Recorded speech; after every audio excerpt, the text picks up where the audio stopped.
The path of the work is for those who are not satisfied with only what life has to offer, or with themselves as they are. Those who want to become more authentic and are searching for meaning in their lives.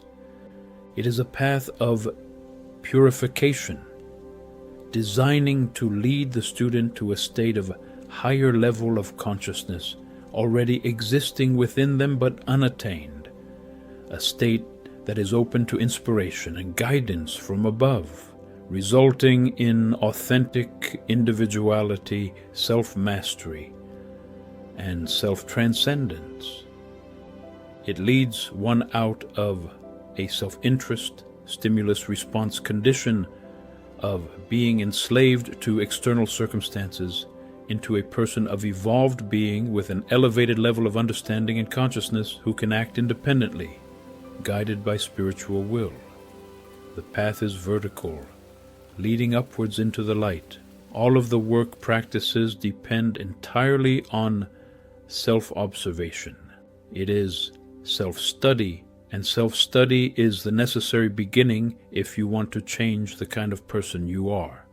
Through self-observation, you develop an observing eye that can see what must be changed for you to become the self you were born to be. There are 3 basic requirements in the pursuit of the work: acquiring the knowledge of the ideas, applying that knowledge to yourself as a practical discipline, and a belief in something greater than yourself on a universal scale. The work is not based on faith or even love, it is based on understanding. But if you have no belief that there is something greater than you are, some meaning to life other than your self-gratification, then you won't be able to do this work. Because if you don't think that there is something above you in universal scale, you won't be able to move up to something higher than what you are now. The kind of understanding that the work teaches is on a higher level than your ordinary understanding, and you have to reach it for yourself through the effort of personal practice. Knowledge of the ideas alone isn't enough to cause any change in the kind of person you are. You must apply the ideas to yourself and practice them in order to gain any higher understanding, the kind that can't be taken away from you. However, if you do this, your newly found understanding will give strength to your faith if you happen to already possess it. Many people have textbook knowledge of the work ideas and can talk about them endlessly, or even teach them to others without any practical experience of them, or the accompanying understanding. Actually, those kinds of people only have information, not higher knowledge, but they may be able to regurgitate it convincingly to make it seem like they are knowledgeable. In the sincere pursuit of the fourth way, these people are dangerous and they are legion. A person can study the work for their whole life without ever applying the ideas to themselves.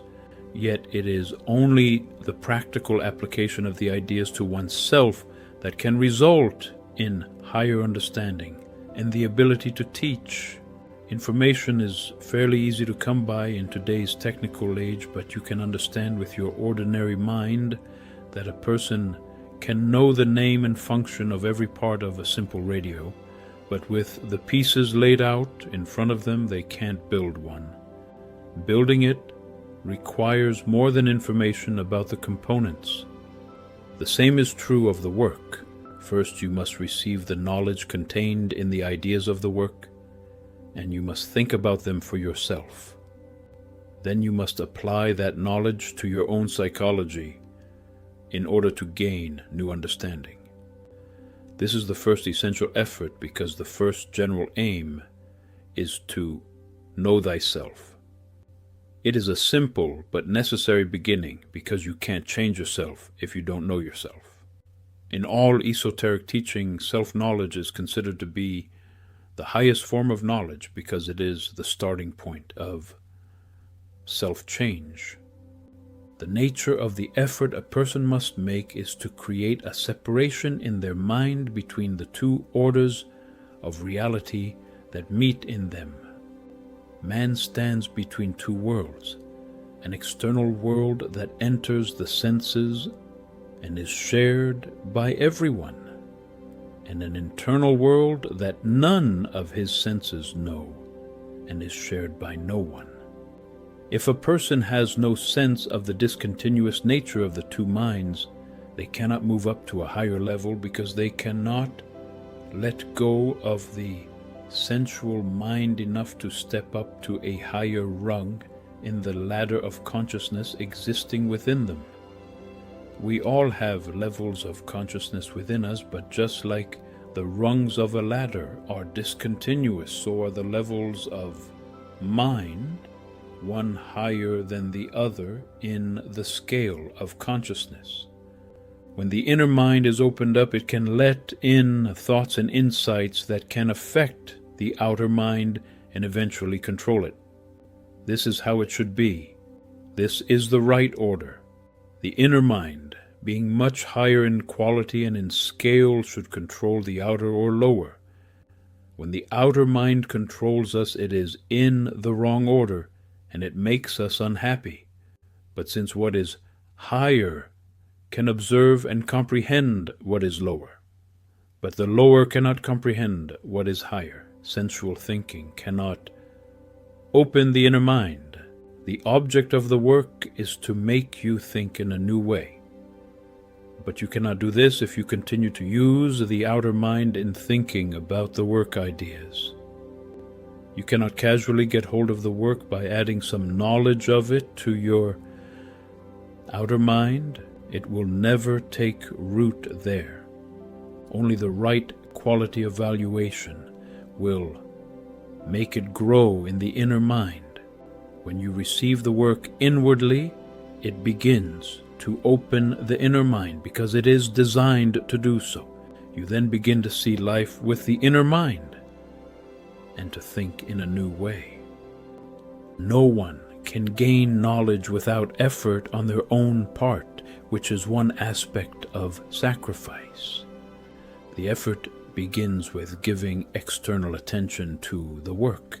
At this stage, the work must enter through the senses, and for that reason, it can easily become mixed up with the ordinary knowledge that the senses show us. But it must move to a deeper level by distinguishing the different quality of the knowledge of the work ideas and differentiating it from ordinary knowledge. Otherwise, confusion can be the result. This kind of effort must be intentional. Intentionality makes it conscious effort. All life on earth must make effort of some kind in order to exist. But this kind of effort is not conscious, it is mechanical.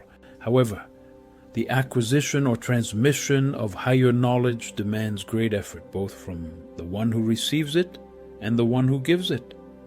It is extra effort, not required by life, but required by the desire for transformation.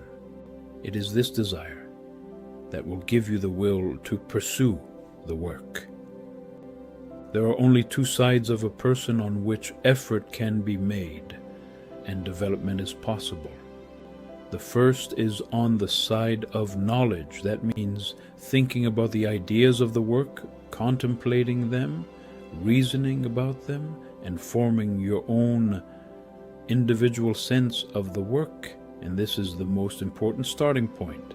How you reason is a very important matter, because how you think about the universe and your place in it can either shut or open the inner mind and heart.